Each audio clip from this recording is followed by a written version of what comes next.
Je suis parmi les dernières personnes qui ont échangé avec Boubacar Keïta après son inculpation pour diffusion de fausses nouvelles. Il m'a pris les deux mains, comme ça, pour me dire, mon frère, je vais en prison. Je ne m'y attendais pas. Je n'ai pas dit quelque chose qui mérite qu'on me traite de cette façon. Boubacar a pris mes deux mains pour me dire, mon frère, je te charge de transmettre ce message à Macky Sall.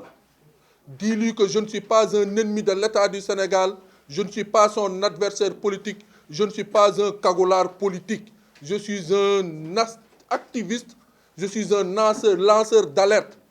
Le problème de Mbayane Diop en Arabie Saoudite, c'était mon dossier. Les jeunes Sénégalais à Wuhan, c'est moi qui ai lancé l'alerte. Les jeunes, quand ils ont eu des problèmes de passeport en Russie, c'est moi qui ai lancé l'alerte et on ne m'a jamais accusé de fausses nouvelles. Ils ont fait une erreur d'appréciation et de contact.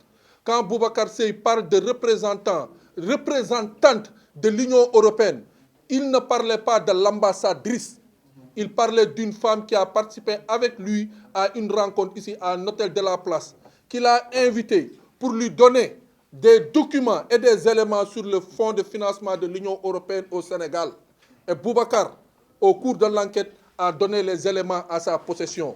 Maintenant, quand il demande l'authentification de ce dossier, c'est vraiment pour nuer le poisson. Nous ne visons personne. Ce qui est évident, comme la lumière du jour, c'est qu'il y a eu des fonds de l'Union européenne injectés dans le cadre de l'immigration en général. Si aujourd'hui nous voyons ces pirogues encore sortir du Sénégal pour le Cap sur Tenerife, on se demande où sont ces fonds. C'est tout à fait logique pour un président d'une association internationale qui parle de la migration. Il a totalement et légitimement le droit de demander l'audit de ces fonds. Pour ceux qui détiennent Boubacar Seye, et nous le disons au président Macky Sall, il y a certains qui sont autour de lui, qui bénéficiaient des travaux de Boubacar Seye la nuit, qui venaient voir Boubacar Seye pour que Boubacar Seye produise des réflexions qu'ils mettent dans des rapports qu'ils envoient soit à la présidence, soit aux partenaires. Ce sont ces gens-là que Boubacar a freinés. Ce sont ces gens-là aujourd'hui qui sont remontés pour vraiment menacer Boubacar à un moment donné, de l'intimider, puisque Boubacar ne pouvait plus continuer de travailler dans certaines conditions. Ceux qui n'ont pas voulu que Boubacar rencontre le président de la République, le président n'a qu'à regarder qui sont ces gens-là qui ne veulent pas, durant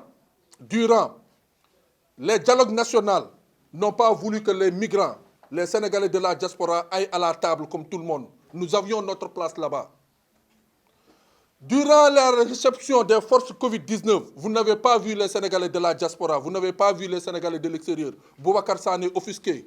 C'est là qu'ils ne veulent pas que Boubacar, que Ngoné, que le professeur Malick Ndiaye, que tant d'autres qui militent pour la migration aient le contact direct avec le président de la République. Au contraire, c'est d'autres personnes que nous ne connaissons pas dans ce combat et dans ce dossier qui sont toujours dans les hôtels, qui sont toujours dans les séminaires et qui prétendent recevoir ces fonds alors que ces fonds sont destinés à la migration. Boubacar me renvoie pour dire à l'opinion nationale et internationale sa reconnaissance envers le peuple sénégalais, envers les Sénégalais de la diaspora.